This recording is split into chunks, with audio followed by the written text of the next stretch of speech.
लोग अब सत्ता में हैं, ये लोग जो पहले गला फाड़ चिल्लाते थे, पेट्रोल डीजल के दाम बढ़ जाने पर रोडों पे हाहाकार करते थे, उनके पूर्व प्रधानमंत्री अटल बिहारी वाजपेयी जी सदन में एक बैलगाड़ी से जाते थे।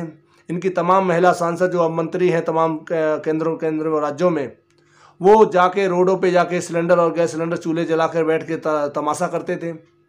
इनके तस्बे सालार जो लाला रामदेव जी हैं, वो पेट्रोल डीजल के दाम कहते थे 30-35 रुपये हो जाएगी अगर भारतीय जनता पार्टी सरकार आ जाएगी।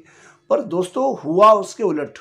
देश के तमाम करोड़ों युवा बेरोजगार घूम रहे हैं रोडों पर अपनी डिग्रियां बगल में दबाकर। किसान रोडों पर और खेतों में फांसी लगा रहा है, रोडों पर परेशान होकर सरकार से गुहार लगा रहा है कि उसकी आमदनी को भी बढ़ाया जाए। इन सभी के बाद सरकार के ना कान पे जूं रेंग रहा है, ना उनको सुनाई दे रहा है, ना उनको समझ आ रहा है। सिर्फ और सिर्फ वो पूंजीवादी धन्ना सेठों को मजबूत कैसे किया जाए, जिन्होंने उन्हें सत्ता में हजारों करोड़ रुपए देकर भारतीय जनता पार्टी और उनके सिपहसालारों को सत्ता सौंपी है।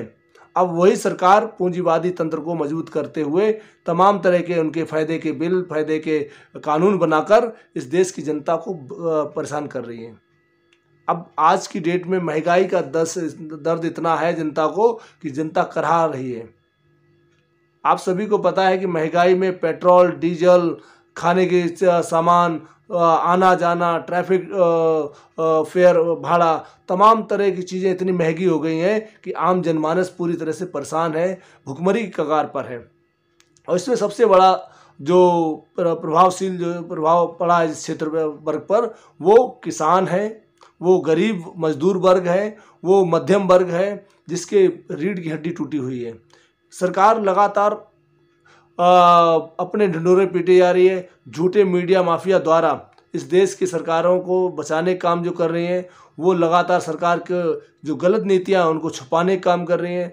सरकार के जो काम थे वो महंगाई को कंट्रोल करना, बेरोजगारी को कम करना, किसानों के लिए आमदनी बढ़ाना, महिलाओं की सुरक्षा करना, इन सभी से उलट होकर सरकार सिर्फ और सिर्फ देश के डेमोक्रेसी को उलट लोगों के विपरीत काम कर रही है। साथियों, कांग्रेस और बीजेपी दोनों आपस में नूरा कश्ती करके इस देश के लोगों को बेवकूफ़ बनाए जा रहे हैं। देखा जाए तो वर्तमान में लगातार और पहले भी बहुजन समाज पार्टी की राष्ट्रीय अध्यक्ष बहन कुमारी मायावती जी लगातार सरकार से देश के गरीब कमजोर वर्ग के हित की बात कर रही हैं। माननीय बहन जी ने अभी पीछे एक दिन पहले ट्वीट करके सरकार को कहा कि डीजल पेट्रोल में जिस तरह बेतहाशा बढ़ोतरी हो रही है, केंद्र और राज्य सरकारों को जो बहुत ज़्यादा बड़ी तादाद में टैक्सेस और कर लगाए गए हैं, उनको कंट्रोल किया जाए, देश की जनता को राहत दी जाए। खासकर पेट्रोल, गैस और रसोई गैस और खाने की जो पदार्थ हैं उनमें जो बढ़ोतरी हुई है उनको नियंत्रण किया जाए, जिससे आम जनता जिससे कोरोना काल जैसे विपरीत महामारी के दौर में परेशानी से गुजर रही है उसको राहत मिल पाए।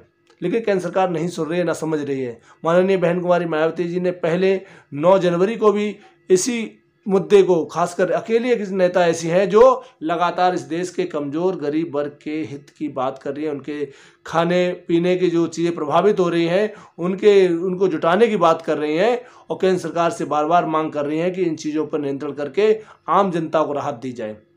साथियों, बहन कुमारी मायावती जी ने बार बार कहा है कि सरकार जो बेलगाम बेतहाशा जो कीमती चीज़ें बढ़ रही हैं उनको कंट्रोल करने का काम सरकार का होता है, लेकिन सरकार ने सारा तंत्र पूंजीवादी तंत्र व्यवस्था को दे दिया है और वही लोग जाके उन पे अपना कब्जा जमाकर देश की जनता को लूट रहे हैं। महंगाई आप देखिए इतनी चरम पर है।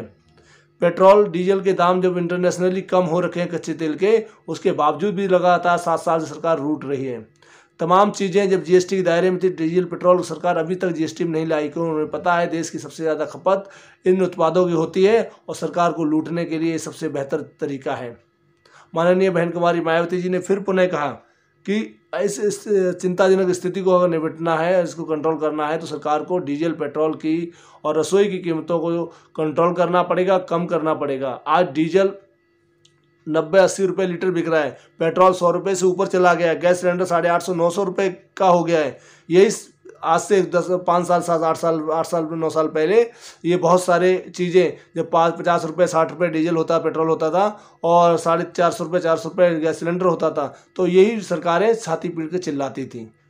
तो विपक्ष की जो भूमिका है, अगर देखा जाए उस देश में बहन जी निभा रही हैं। माननीय बहन कुमारी मायावती जी लगातार सरकार से इस बात की मांग कर रही हैं कि महंगाई को नियंत्रण किया जाए। आम लोग जिससे प्रभावित हो जाते हैं, आम लोग परेशान हो जाते हैं, गरीब जनता करोड़ों लोग इससे भुखमरी की कगार पहुंच जाती है। अतः सरकार को पहला कदम ये उठाना चाहिए कि सरकार कैसे गरीबी को दूर कर, कैसे भुखमरी और बेरोजगारी को कम करे और साथ में महंगाई दर को जो बढ़ रही है उसको कम करें।